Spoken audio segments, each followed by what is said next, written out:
अस्सलामुअलैकुम, मैं हूं शाजिया खान। प्रोग्राम हो क्या रहा है में आज हम बात करेंगे, क्या पाकिस्तान की ज़राअत भी हुकूमती पॉलिसियों की नज़र? किसान ज़राअत पर इमरजेंसी क्यों लगाना चाहते हैं? किसानों की तरफ से एपीसी कॉल, नताइज क्या होंगे? प्रोग्राम के दूसरे हिस्से में हम बात करेंगे जमहूरियत पसंद सियासी जमातों की अंदरूनी जमहूरियत पर एक नज़र, जमहूरी निज़ाम या सिर्फ जमहूर। और प्रोग्राम के आखिरी हिस्से में हम बात करेंगे दीवार मेहरबानी, अच्छी सोच का आगाज, हमदर्दी का जज्बा और खिदमत खल्क।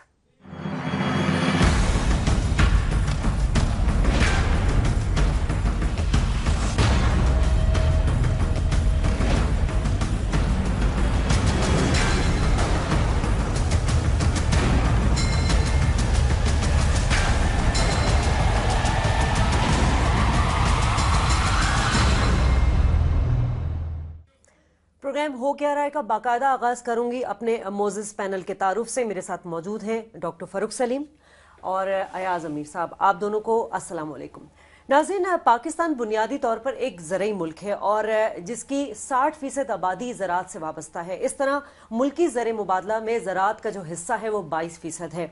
और बात करें हम अगर प्रोड्यूस की जो पाकिस्तान करता है, तो बैनुल अक़वामी सतह पर उसकी जो प्रोड्यूस की हुई फसलें हैं और मसनूआत हैं उनको बड़ी अहमियत हासिल है। लेकिन इन तमाम चीज़ों के बावजूद मुल्क में ज़रई शोबा जो है उसकी तरक्की सुस्त रवि का शिकार नजर आती है। इसकी कई वजूहात हैं। हालिया हम देख सकते हैं कि जो मसनूआत हैं वो बैनुल अक़वामी मंडी में उसकी कीमतों में कमी आई है। लेकिन साथ साथ अगर हम बात करें जो ज़रई लवाजमात हैं, जो इनपुट्स हैं एक किसान के, जैसे बीज, खाद, ट्रैक्टर, डीजल, मिट्टी का तेल, वो महंगा हो गया है और उसका जो है बेनिफिट वो किसानों को नहीं मिल रहा। अब साथ साथ हम देखें तो एग्रीकल्चर सेक्टर का बेड़ा गर्क हो चुका है। आज किसान की जो मुख्तलिफ तंजीमें हैं, किसान बरादरी की, उन्होंने एपीसी भी कॉल की है। डॉक्टर साहब, आपसे मैं सबसे पहले बात करना चाहूंगी, सवाल करूंगी कि हम इस हकीकत को कब पल्ले बांधेंगे कि हम उस वक्त तक ज़राअत को तरक्की नहीं दे सकते जब हम किसान को बेनिफिट नहीं दे सकते। अब जो किसान जितनी इनपुट दे रहा है और फिर जो प्रोड्यूस है, वो दोनों चीज़ों में उस बेचारे को तो नुकसान हो रहा है। शाजिया, आपने जिक्र किया कि ज़राअत की इम्पोर्टेंस क्या है, अहमियत हमारी इकोनॉमी में कैसी है। 20 करोड़ पाकिस्तानी लगभग रहते हैं, उनमें से कोई 40-45% लोग जो हैं वो लेबर फोर्स जो है, टोटल लेबर फोर्स का हिस्सा वो ज़राअत के शोबे में है। अगर 7 करोड़ की टोटल लेबर फोर्स है पाकिस्तान के अंदर, तो उसमें से 4 करोड़ जो हैं वो सिर्फ़ और सिर्फ एग्रीकल्चर सेक्टर में उनकी रोज़गार जो है वो उससे बंधी हुई है। तो इसका मतलब यह है कि और कोई पाकिस्तान का इतना बड़ा सिंगल लार्जेस्ट सेक्टर नहीं है जिसमें इतनी बड़ी शरह जो है हमारी लेबर फोर्स की वो इन्वॉल्व हो। अगर मईशत के हवाले से देखा जाए, कुछ 6 खरब रुपए, 6 ट्रिलियन रुपीस की सालाना इनकी कंट्रीब्यूशन है एग्रीकल्चर सेक्टर की। अयाज साहब, अब इशू ये आ रहा है कि जो इनपुट्स हैं किसान के हवाले से, दो चीज़ें उनके लिए सबसे ज़्यादा इंपॉर्टेंट हैं। एक उनकी इनपुट्स जो वो ज़मीन के अंदर डाल रहे हैं, और फिर उनपुट वो आउटपुट्स जो ज़मीन के अंदर डालने के बाद जो फसल बाहर निकलेगी। शादिया ने जिक्र किया खाद का, उसकी कीमतें आसमान से छू रही हैं। इंसेक्टिसाइड, डीजल का जो आलमी मंडियों में गिरी हैं उनका फ़ायदा नहीं पहुंचाया गया। ट्यूबवेल के ऑपरेट करने का खर्चा, ट्रैक्टर को ऑपरेट करने का खर्चा, बिजली महंगी है, गैस महंगी है, और बीज महंगे आ रहे हैं। अब एक तरफ तो ये सारे इनपुट जो हैं इनकी कीमतें वो आसमान से छू रही हैं, लेकिन साथ ही जब ये आप इनपुट डाल दें ज़मीन के अंदर, फिर आपकी जो फसल निकल रही है, गंदम अगर निकल रही है तो गंदम की कीमत जो है वो कोई 25% नीचे जा चुकी है। कपास की अगर फसल आप लगा रहे हैं तो वहां तो कोई 60% उसकी कमी आ गई है उसकी कीमत में। चावल में कोई 45% कमी है। चीनी जो है वो 60% नीचे गिर गई है। अब फार्मर बीच में फंस जाता है। इनपुट्स आपकी इतनी बढ़ गई हैं कीमतें, और जो आउटपुट आपकी निकल रही है वो आपको कुछ मिल नहीं रहा। अब यहां पे जो आउटपुट की प्राइसेस हैं वो तो आलमी मंडियों की कीमतें हैं, वहां सप्लाई एंड डिमांड का मामला है, वो हमारे या हमारी हुकूमत के कंट्रोल में नहीं है। लेकिन जो इनपुट्स डाली जा रही हैं, जिसमें खाद है, जिसमें डीजल है, जिसमें बीज है, जिसमें बिजली है, वो उनकी कीमतें बढ़ी हैं टैक्स की वजह से। जहां तक मैं समझ पाया हूं कि टैक्स का और स्पेशली इनडायरेक्ट टैक्सेशन का जो बर्डन है वो बेतहाशा है इन चीजों के ऊपर। कोई ताजिर बिरादरी है जो थोड़ा सा कोई टैक्स लग जाता है, वो जब बोलते हैं तो उनकी आवाज जो है गवर्नमेंट के कानों पे पड़ती है। किसान की आवाज जो है वो नहीं पड़ रही, और जो गवर्नमेंट की मौजूदा गवर्नमेंट की ओरिएंटेशन है वो ज्यादातर सरमायादारों की तरफ है। मिडिल क्लास की जो ताजिर बिरादरी है बड़े शहरों के जो हैं मार्केट एसोसिएशंस उनकी तरफ है, उनकी आवाज़ बिल्कुल करके वो रिएक्ट करते हैं। किसान की वो बात कोई सुन ही नहीं रहा। इसमें जो आप आलमी कीमतें हमारे कंट्रोल में नहीं हैं, ठीक है, पर गवर्नमेंट इंटरवीन करके हेल्प तो कर सकती है। आप प्रोक्योर तो कर सकते हैं, आप वीट स्टॉक तो आप अपना बढ़ा सकते हैं। वीट की जो प्रोक्योरमेंट है, उसका जो खरीदारी है हर साल, वो उसमें कमी आ रही है। जितना पैसे पहले सूबाई हुकूमतें देती थीं, अब वो नहीं दे रही। कॉटन जो क्रॉप है, ये कपास की, वो क्रैश हो गई है उसकी कीमत। आलू की कीमत जो है क्रैश हो गई है। और वजीर आजम साहब बड़े फखरिया अंदाज से कहते हैं कि देखिए पाकिस्तान में तो खुशहाली आ गई है, आलू की कीमत 5 रुपए किलो पहुंच चुकी है। उन्हें ये एक ऐसा मजाक है कि आपको पता ही नहीं है कि जो 1 किलो वो जो 5 रुपए वाला जो है जिसको वो मिल रहा है, उसका वो अंदर डाल क्या रहा है, उसकी मेहनत कितनी है, उसकी इनपुट कितनी है। डॉक्टर साहब, जब थोड़ी सी सब्जियों की कीमतें बढ़ जाएं तो शोर मचता है, शहरों में शोर मचता है कि सब्जियों की कीमत ज्यादा हो गई है। तो पूरी इंतजामिया सब्जी की वो जो होती है, वो आड़ती जो होते हैं, जहां पे वो मार्केट सुबह पहुंच जाते हैं और वहां पे दबाव डालते हैं कि इनको आप यहां करें। जब वो कीमतें गिर जाती हैं तब तो कोई इंतजामिया कोई नहीं आती कुछ करने के लिए कि वो हो। मैं एक चीज आपसे कह दूं, इस मुल्क में जो ये आप पानी पीते हैं, बॉटल वाटर, ये आपके दूध से ज्यादा महंगा है। जो दूध आप प्रोड्यूस कर रहे हैं, जो किसान भैंस से, गाय से प्रोड्यूस करता है, आपका ये पानी जो है, जो मल्टीनेशनल कॉर्पोरेशंस बनाती हैं, उनका जो है पानी ज्यादा महंगा है। लेकिन उसमें तो आयाज साहब कीमतें जमा कर रखी हैं ना मोनोपोलिस्ट ने। 40 रुपए किसान से तो आप 40 रुपए का दूध ले रहे हैं और बाजार में फिर आप 110 और 120 रुपए का देखिए, आपने मल्टीनेशनल्स को इजाजत दी हुई है कि यहां पे दूध प्रोड्यूस करें। वो क्यों दूध सस्ता कर रहे हैं? क्योंकि आपने उनके लिए जो टैक्सेशन रेजीम है उनके फायदे के लिए की है। वो सस्ता पाउडर्ड मिल्क बाहर से मंगवाते हैं, उस पर टैक्सेशन नहीं है। अगर कुछ किसान का ख्याल हो, हमारे डेयरी फार्मर का, डेयरी फार्मर, हर किसान डेयरी फार्मर होता है, उसके पास मवेशी होते हैं, तो आप ये जो है सस्ता दूध, इस पे 100% ड्यूटी लगाएं ताकि ये मल्टीनेशनल जो हैं ये हमारी वो आयाज साहब, दुनिया के अक्सर ममालिक में हमने देखा है कि ज़रूरी इस्लाहात भी लाई जाती है नाजरीन, और जो किसान दोस्त पॉलिसी है वो भी लाई जाती है ताकि ज़रूरी शोबे को तरक्की दी जा सके। लेकिन हमारे यहाँ उल्टी गंगा बह रही है और इस वक्त जो एपीसी जारी है किसान इत्तेहाद की मुख्तलिफ तंजीमों के, उस हवाले से भी बात करेंगे। लेकिन यहाँ लेंगे एक ब्रेक, हमारे साथ रहिएगा।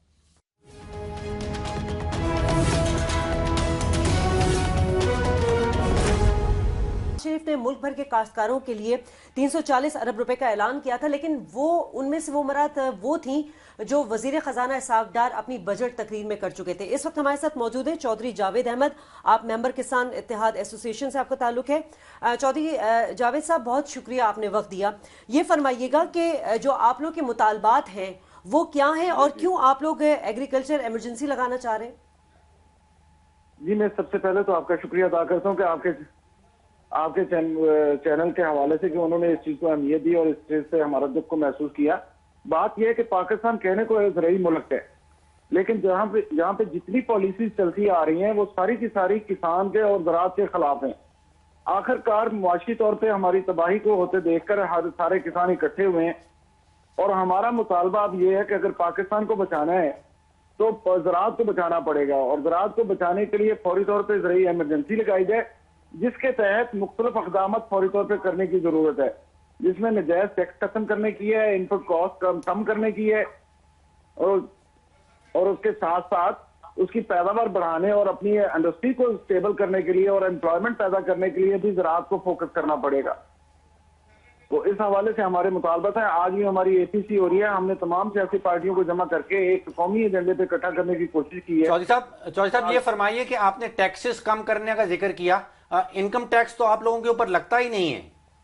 जी, मैं अर्ज कर रहा हूं कि इनकम टैक्स हम पे लगाएं, शौक से लगाएं, हम देने के लिए तैयार हैं, लेकिन अगर हमें इस काबिल तो करें।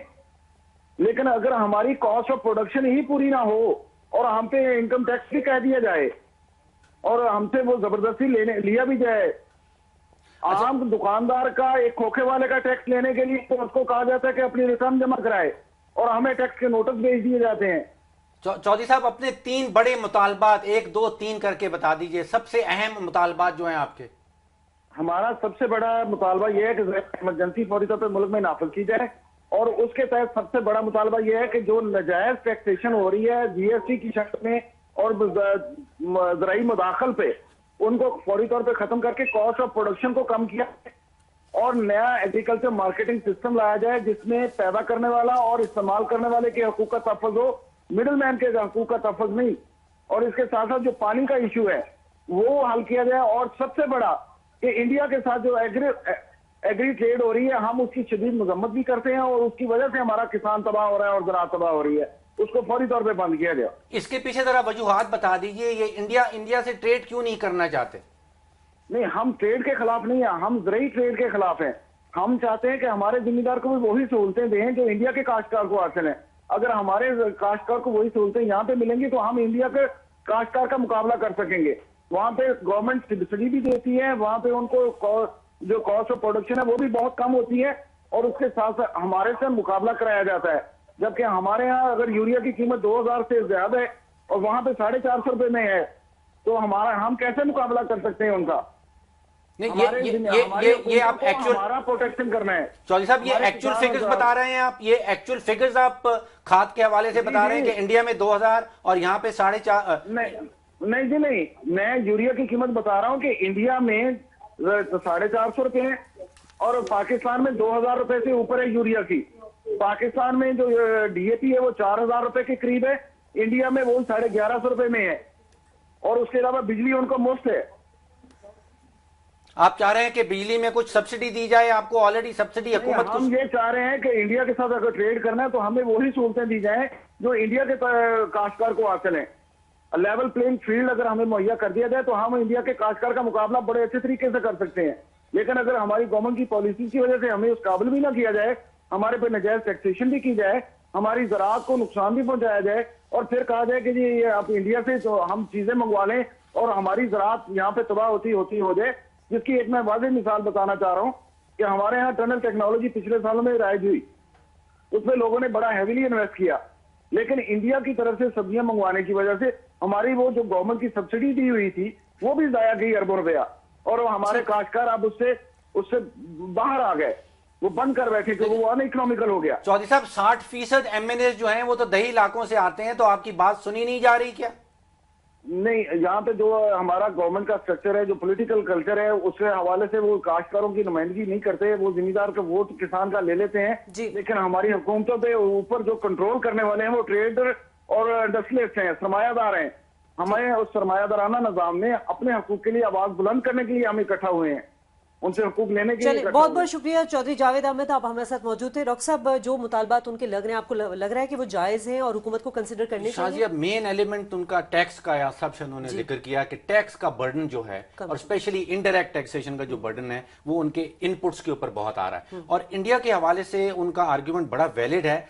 इंडिया में जो जरी शोबा है उसको बेतहाशा सब्सिडीज हुकूमत इंडिया की सप्लाई कर दे रही है, यानी कि खाद में कोई 15 अरब डॉलर की सब्सिडी इंडियन किसान को दी जाती है, कोई 7 अरब की फैसिलिटी सब्सिडी जो है वो बिजली में दी जाती है, फिर ट्रैक्टर ऑपरेट करने में बीज में कोई 8 अरब डॉलर एडिशनल दिया जाता है। टोटल सब्सिडी सालाना कोई 40 अरब डॉलर से जायद की आ रही है इंडियन फार्मर्स के हवाले से। अब सब्सिडीज कुछ पाकिस्तान में भी हैं लेकिन वो बड़ी कम है, वो टोटल कोई 897 मिलियन डॉलर यानी कि 1 बिलियन से भी कम की बनती हैं। इंडिया अगर 2.2% अपना जीडीपी का सब्सिडीज में दे देता है किसान को, तो यहां पे वो 0.4% दिया जा रहा है। तो लेवल प्लेइंग फील्ड का जो जिक्र किया था वो वाकई में नहीं। देखें, आप एक सिर्फ टेस्ट कर लें, आप वीजा लेके वाघा अटारी बॉर्डर क्रॉस करें, आपको यहाँ पे जो फसलें नजर आएंगी उनकी रंगत और उनका वो जो है शेप और होगी। बॉर्डर क्रॉस करेंगे, वही जमीन है, वही आबो हवा है, वहां पे ज्यादा इंटेंसिव एग्रीकल्चर आपको नजर आएगा। क्या है? उसकी वजह है छोटे फार्म्स हैं और हेविली सब्सिडाइज्ड हैं। अब जब आप ट्रेड के नाम पे, फ्री ट्रेड के नाम पे आप बॉर्डर्स ये खोलते हैं, तो एक सब्सिडाइज्ड ज़राअत जो है उसको लेके मुकाबला आप कर रहे हैं जिसे सब्सिडी बहुत कम मिलती है। ये हमारा किसान कैसे उससे कर सकता है? मसला फिर आके सियासी आ जाता है। हुकूमतें जो हैं वो सरमायादाराना जो सोच ज़्यादा रखती हैं, शहरों को और उनके इंटरेस्ट को ज़्यादा वो नुमाइंदगी उसका वो देते हैं। शहरों में कोई थोड़ी सी कीमतें बढ़ जाएं सब्जियों की, उसकी जो आवाज़ आती है हुकूमतें ख़ास तौर पे जिनकी सपोर्ट ही, जिनकी रूट्स ही शहरों में हों, अर्बन हो, वो सह नहीं सकती, एकदम वो रिएक्ट करती हैं। किसान जाए पीछे रहता है। जैसे आप देख लें, लेकिन आपकी ये जो अभी अभी आप बात कर रहे हैं सारे उसके सरमायादाराना निजाम, तो हमारे यहाँ तो अब ऐसा लग रहा है ज़राअत को भी सियासत का रंग दिया जा रहा है। आपने किसान पैकेज देखा कि जब लोकल बॉडी इलेक्शन हो रहा था, उस कैंपेन के बाद जो नवाज शरीफ ने किसान पैकेज का ऐलान किया, पर वो क्या किसान पैकेज क्या था? हर किसान को इतने पैसे आप दे दिए जाएं। हमारी सोच ये हो गई है, वो बेनजीर इनकम सपोर्ट प्रोग्राम वाली सोच होगी। ये है हाँ 1000 रुपया यहाँ दे दो, 50। भाई आपको एक पॉलिसी चाहिए वहां पे। ये हमारे जो सरमायादार आजकल हैं, हर एक कोई शौकिया जिम्मेदार भी है, क्योंकि उसने शौकिया फार्म हाउस रखा हुआ है, उसने एक शौकिया राइवंड रखा हुआ है, लेकिन उनको कोई इनपुट और कीमतों से तो कोई वास्ता नहीं है, क्योंकि उनके पैसे तो कहीं और से आते हैं। ये जो है चीज, इसको यहाँ पे सोचना चाहिए, लेकिन किसान की आवाज जहाँ पे पहुंचनी चाहिए वो नहीं। यासर, ये बड़ी इन्होंने परेशान कुन बात बताई कि इंडिया में यूरिया जो है वो 450 रुपए में और यहाँ 2000 रुपए में। अब इतना हैवी सब्सिडी तो हमारा किसान उनसे कंपीट नहीं कर डॉक्टर साहब, मैं छोटा मोटा जिम्मेदार हूँ, ज्यादा नहीं हूँ। कभी जब वो फसल जो है गंदम की, उसके लिए 3, 4, 5 बोरियां खरीदनी पड़ती हैं तो समझ आ जाती है। ठीक, 4-5 बोरियां खरीदनी हो तो आप सोचने लग पड़ते हैं कि मैं कहां से पैसे लाऊं। ठीक है, यानी हमारा मुल्क ज़राअत के शोबे में नाज़रीन उसी वक्त तरक्की कर सकता है जब हम इस शोबे को के लिए इक़दामात करें और संजीदा रहें, तभी तरक्की पजीर मुल्क से हम तरक्की याफ्ता मुल्क में तब्दील हो सकते हैं। नाज़रीन, यहाँ लेंगे एक ब्रेक, और जब ब्रेक से हम वापस आएंगे तो हम बात करेंगे डेमोक्रेसी की, क्योंकि हमारे यहाँ जो जमहूरी निज़ाम है वो हमारी सियासी जमातों में, उनके जो अंदर पार्टियां हैं उसमें नज़र नहीं आता, जमहूरी रिवायत का फुकदान नज़र आता है। पिल डॉट की एक सर्वे भी रिपोर्ट भी आई है, उस पर भी बात करेंगे। हमारे साथ रहिएगा।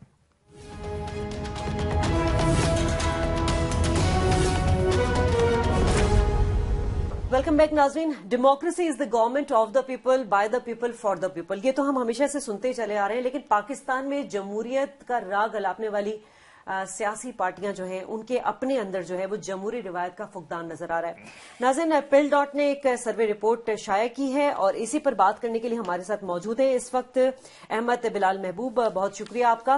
डॉक्टर साहब, आपसे भी बात करेंगे। अहमद बिलाल साहब, डॉक्टर साहब, क्या नजर आता है आपको कि ये जो सर्वे रिपोर्ट आ रही है, इसको अगर हम देखें तो इसमें तो हमें नजर आ रहा है कि नून लीग जो है वो सबसे ज्यादा जो है उसमें जमहूरी फुकदान है, जबकि जमात इस्लामी जो है वो पसंदीदा एक जमहूरी पार्टी के तौर पर सामने आई है। शादिया, 193 ममालिक हैं यूनाइटेड नेशंस के इस वक्त, और उसमें से लगभग 12 दर्जन ममालिक ऐसे हैं जिनको हम जमहूरी मुल्क कहते हैं या जमहूरी ममालिक कहते हैं। जो पिलदात ने काम किया है वो जमहूरियत को तोलने का एक मंसूबा बनाया है कि जमहूरियत कितनी वजनी है पाकिस्तान में, कितनी वजनी है बाकी दुनिया ममालिक में, बाकी दुनिया के ममालिक में, और ये सोच रहे हैं, ये आपको तराजू दे रहे हैं कि अंदरूनी जमहूरियत कितनी है पार्टीज के अंदर, बैरूनी तौर पे तो आप इलेक्शन करवा रहे हैं, आपके पास 3 डिफरेंट जो हैं जमहूरी स्लाइड्स भी बन गई हैं जिसमें वफाक में जमहूरियत है, सूबों में, और लोकल बॉडीज के हमने इलेक्शन करवा दिए हैं। लेकिन अंदरूनी जमहूरियत जो सियासी पार्टियां हैं उनके अंदर जो जमहूरियत चल रही है वो वजनी है उनका या हल्की है। और 8 पार्टीज इन्होंने सर्वे में ली थी, कोई 12 डिफरेंट इंडिकेटर्स इस्तेमाल किए थे, और इनका कहना यह था कि पहले नंबर पे जो आ रही है जमहूरियत के हवाले से वो जमात इस्लामी है, फिर नेशनल पार्टी है, फिर पीटीआई तीसरे नंबर पे आ रही है, और बॉटम में जैसे आपने कहा कि पीएमएल एन आ रही है। जो 3 इंडिकेटर्स ये इस्तेमाल कर रहे हैं, बड़ी साइंटिफिक स्टडी थी शादिया, ये it was a good study done. इसमें ये पहले नंबर पे देखते हैं कि पार्टी की मीटिंग्स कितनी होती हैं, हर पार्टी के अंदर कितनी मीटिंग्स हो रही हैं, और फिर कंपैरेटिव इलेक्शन है, मुकाबला होता है इलेक्शंस के अंदर। इलेक्शन तो सारी पार्टियां करवा रही हैं, लेकिन बहुत सारी वो सिर्फ दिखावे के लिए जैसा हो रहा है, तो ये कहते हैं कि कंपैरेटिव इलेक्शन हो रहा है या नहीं। और तीसरा ये कि आप कंपैरेटिव इलेक्शन के नतीजे में आपकी क़यादत तब्दील हो रही है या नहीं। इनका एक मेन ऑब्जेक्शन जो पीएमएलएन के हवाले से था वो ये था कि जब से पीएमएलएन बनी है उस वक्त से इनका लीडर एक ही चला आ रहा है। अच्छा, फिर 2014 में जब उन्होंने ये स्टडी की और अब उनका कहना यह है कि मजीद कमजोर हुई है जमहूरी निजाम, अंदरूनी जमहूरियत मजबूत नहीं हो रही। और दूसरा यही कि ये रवायती इलेक्शन होते हैं, दिखाने के लिए इलेक्शन होते हैं। और तीसरा बड़ा इंपॉर्टेंट एस्पेक्ट जो उन्होंने कहा कि मकबूलियत जो है अवाम में, उसका और अंदरूनी जमहूरियत एक सियासी पार्टी का कोई ताल्लुक नहीं है। यानी कि ये वोटर जब वोट डालने के लिए जाता है तो उस अमल के दौरान ये नहीं सोचता कि जिस पार्टी को वो वोट दे रहा है उसके अंदर जमहूरियत है या नहीं। और फिर पीटीआई के जो इंटरनल इलेक्शंस हैं उनको बड़ा सराहा गया है। ठीक है, अहमद बिलाल साहब हमारे साथ मौजूद हैं। अहमद साहब, जो रैंकिंग आपने बताई है अपने सर्वे रिपोर्ट में, तो किस तरह क्लासिफाई किया, कौन से पैरामीटर्स थे जिनको देखकर आपने जो है ये बताया है कि जमाते इस्लामी जो है वो जमहूरी हवाले से उनके अपने अंदर जो है वो बड़ी मजबूत है? देखिए, काफी हद तक तो इसकी तर्जुमानी डॉक्टर फारूक सलीम साहब ने कर दी है, लेकिन कुछ बातें मैं ऐड कर देता हूं। जैसे हर पार्टी का एक कॉन्स्टिट्यूशन है, दस्तूर है, वो कितना जमहूरी है, एक तो पहलू ये था। जो इंतखाबात हैं वो कितने असली इंतखाबात होते हैं, उनमें मुकाबला होता है या दिखावे के इलेक्शन होते हैं, डॉक्टर फारूक सलीम साहब ने इसका जिक्र किया था। और फिर पार्टी के अंदर जो फैसला करने के मुख्तलिफ इदारे कायम हैं, जैसे सेंट्रल वर्किंग कमेटी है या जनरल काउंसिल है, इसको हर पार्टी मुख्तलिफ नाम से बुलाती है, वो कितने मौसर इदारे हैं, यानी वाकई फैसले वहां होते हैं या फैसले कहीं और होते हैं, ये इदारे बैठे रहते हैं, इनकी मीटिंग कितनी होती हैं। फिर अगर पार्लियामेंट में इनके नुमाइंदे हैं तो पार्लिमानी पार्टी की मीटिंग्स होती हैं ये तय करने के लिए कि पार्लियामेंट में हम क्या पोजीशन लेंगे और क्या हमारा मौक़िफ़ होना चाहिए।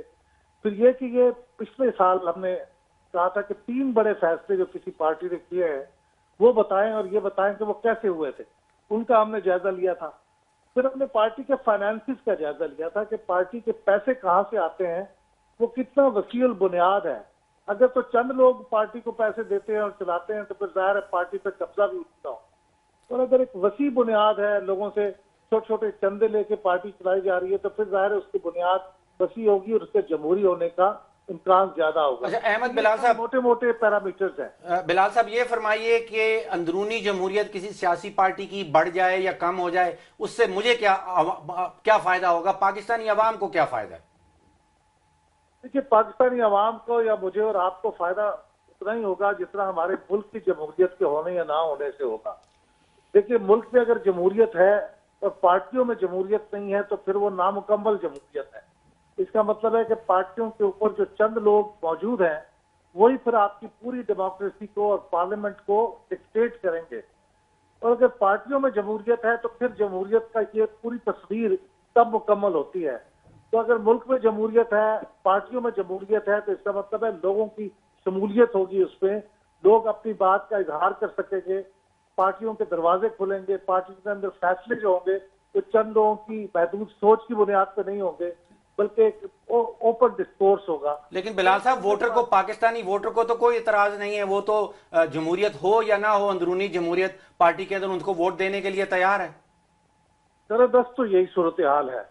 और शायद उसकी वजह यह है कि माजी में हम तो मुल्क के अंदर, माशरे के अंदर जमहूरियत की कोशिश करते रहे हैं, डिक्टेटरशिप के खिलाफ जब जहद करते रहे हैं, तो आम वोटर का माइंड सेट अभी भी यही है कि वो मुल्क के अंदर जमहूरियत के लिए स्ट्रगल करने वाली पार्टियों को ज्यादा पसंद करता है। और फिर ये भी देखता है कि कौन सी पार्टी उनकी मईशत के लिए, बेरोजगारी के लिए, कुछ बड़े बड़े मसाइल हल करने के लिए काम करती है।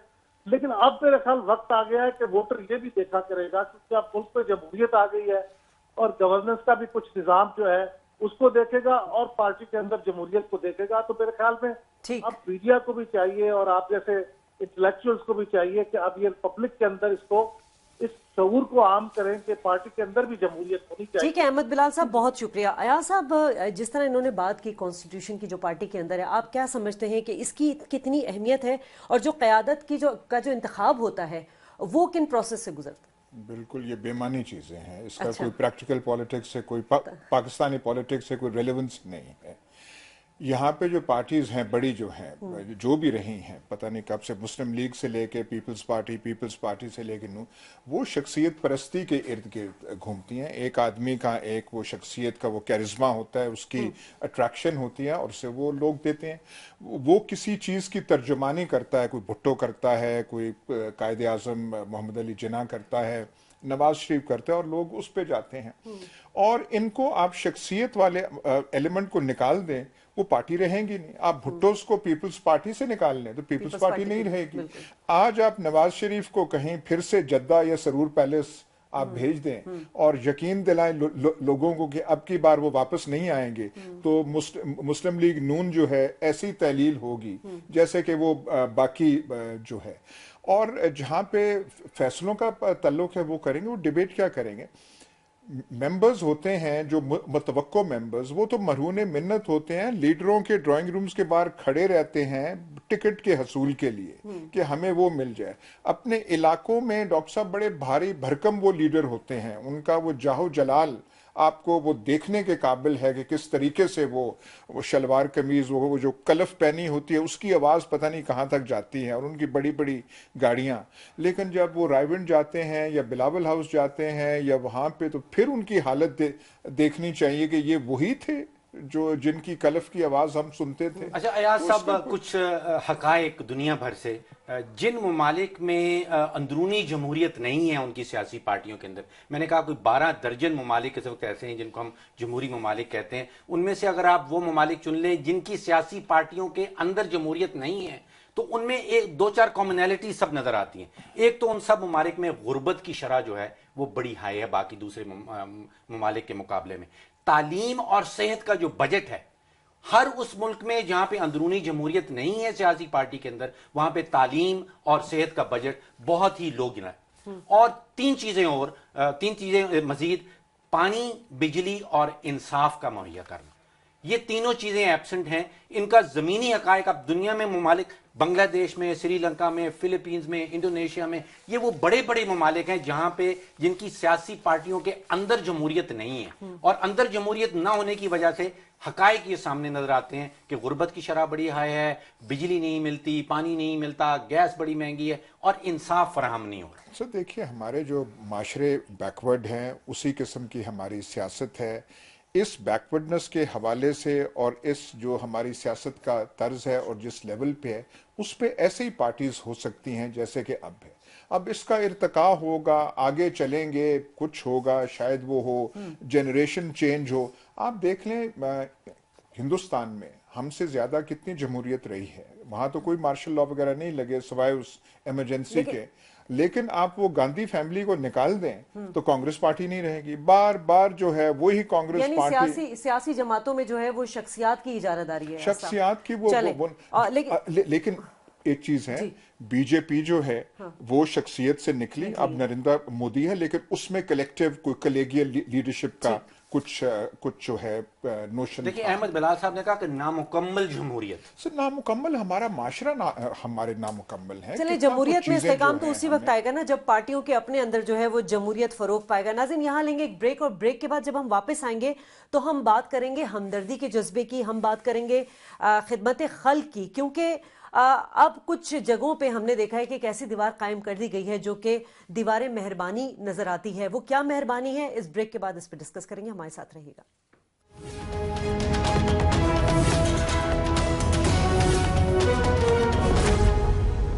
और दीवारें मेहरबानी पर जब मैंने कम से कम गौर किया तो बड़ी अजीब सी बात लगी कि एक दीवार है, उस पर कपड़े लटके नजर आ रहे हैं। तो मैंने ये सोचा कि इससे हमारा जो हमदर्दी का जज्बा है वो उसका कॉन्सेप्ट क्या है, या हम गरीबों के लिए इससे क्या मदद कर सकते हैं। लेकिन डॉक्टर साहब 25 जनवरी को प्रोग्राम हुआ था हमारा, और उसके बाद हमने देखा कि ये दीवारें मेहरबानी जो है वो कमोबेश पाकिस्तान के कई शहरों में नजर आ रही है। एक अच्छी सोच का आगाज है जी शाजिया, इजाद हमारी नहीं थी, हमने तो ईरान से वो कॉन्सेप्ट उठाया था, लेकिन चलाया हमने था और उसके बाद फिर वो वायरस की तरह फैलता चला गया। वो कोयटा में, रावलपिंडी में, अब इस्लामाबाद में भी आज मैंने सुना है कि एक दीवार मेहरबानी शुरू हो रही है। साहिवाल में, पंजाब के बहुत सारे शहरों में, दूसरे सूबों के शहरों में भी ये मामला शुरू हो चुका है। देखिए, बात हम कर रहे हैं खिदमत खल्क की, और खिदमत खल्क की अगर बात की जाए तो अयाज साहब, पाकिस्तान का अगर जनूबी एशिया में आप रैंक देखें तो हम नंबर 2 पे आ रहे हैं। कहा यह जाता है कि हमारे पाकिस्तानी जो हैं लगभग 300 अरब रुपए की सालाना अतियात देते हैं या खैरात देते हैं या मदद करते हैं दूसरे लोगों की। जो नंबर 1 पे आ रहा है हमारे इलाके में वो श्रीलंका है। हमारे यहाँ 42% की पार्टिसिपेशन कह रहे हैं। यानी कि अगर 20 करोड़ की आबादी है तो लगभग 8 करोड़ पाकिस्तानी ऐसे हैं जो सालाना रेगुलरली या ज़कात देते हैं या अतियात देते हैं या किसी और की मदद करते हैं। तो हम नंबर 2 पे आ रहे हैं। 2009 में एक रिसर्च मैंने देखी है, उसमें जो हुकूमत पंजाब ने टोटल सोशल सेक्टर के लिए पैसे एलोकेट किए थे वो 70 अरब के थे और 10 करोड़ पंजाबियों ने 104 अरब रुपया इकट्ठा किया था प्राइवेट तौर पे, और वो ज़कात और अतियात के हवाले से। तो आप सोचिए कि ये प्राइवेट जो शहरी हैं वो हुकूमत के मुकाबले में भी ज़्यादा अतियात दे रहे हैं। खिदमत खल्क जब दुनिया में उसकी रैंकिंग की जाती है तो वो देखते हैं कि अतियात कितने दिए जा रहे हैं, अजनबी की मदद कितने लोगों ने की है और रज़ाकाराना वक्त वॉलंटरी टाइम कितना दिए जा रहा है। पाकिस्तान में अतियात बड़े कॉमन हैं, अजनबी की मदद भी की जाती है, लेकिन ये वॉलंटरी टाइम जो है ये हमारे कल्चर में नहीं आया। बहुत सारे कल्चर्स में जवान लोग जो हैं वो अस्पताल में जाके अपना वॉलंटरी टाइम देते हैं, ओल्ड पीपल्स होम में जाके देते हैं। हमारे यहाँ पहली 2 चीज़ें मौजूद हैं, बाकी 2 चीज़ें जो हैं, बाकी आखिरी चीज़ जो है वॉलंटरी टाइम वाला, उसका इतना कॉन्सेप्ट नहीं आया है। अगर दुनिया भर में देखा जाए तो जो वर्ल्ड गिविंग इंडेक्स कहलाता है जनरोसिटी का, उसमें नंबर 1 पे बर्मा आ रहा है। म्यांमार इज नंबर 1, वो वहां पे सबसे ज्यादा अतियात और सबसे ज्यादा अजनबी की मदद की जाती है। दूसरे नंबर पे अमेरिका है और तीसरे नंबर पे न्यूजीलैंड, कनाडा और फिर ऑस्ट्रेलिया कहला। डॉक्टर साहब ने तो जो बात की वो तो बड़ी एक मतलब पूरा फिगर इन्होंने निकाल दिया। आपसे ऐसा पूछना चाहूंगी कि ये जो दीवार मेहरबानी का कॉन्सेप्ट है, आप समझते हैं कि अगर इस सोच को आगे लेके जाया जाए तो ये दीवार जो है वो एक जंजीर भी बन सकती है? देखिए, होना तो नहीं चाहिए ऐसे। देखिए ना, ये जो दीवार मेहरबानी है, वॉल ऑफ काइंडनेस, ये एक किस्म की खैरात है। अब खैरात होना तो नहीं चाहिए।